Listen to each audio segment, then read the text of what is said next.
Praise the lord. ఈరోజు దేవుని వాక్యము కీర్తన గ్రంథము 31వ అధ్యాయము 7వ వచనము.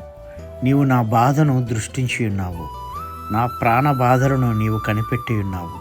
కావున నీ కృపను బట్టి నేను ఆనందభరితుడని సంతోషించదును. ఈ ఉదయకాల సమయాన దేవుడు మనందరితో మాట్లాడుతున్న మాట, ప్రియ విశ్వాసి, నీవు ఏ బాధలతో నీ యొక్క ప్రాణము విలవిలలాడుచున్నదో దేవుడు నీతోనే మాట్లాడుతూ ఉన్నాడు. ఆయన మన యొక్క బాధలను దృష్టించి ఉన్నాడని, ఆయన మన బాధలను కనిపెట్టి ఉన్నాడని, మరి మనల్ని ఆ బాధల నుండి విడుదల చేసి ఆనందభరితులుగా చేస్తానని వాగ్దానం చేస్తూ ఉన్నాడు. ఈ వాగ్దానం మనందరి జీవితాలలో నెరవేరబడునుగాక. ప్రార్థన.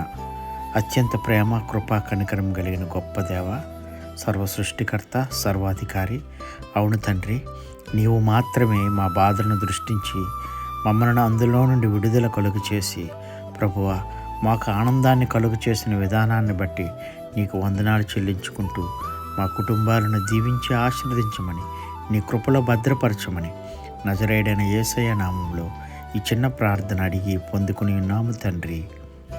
Amen. God bless you all. Thank you.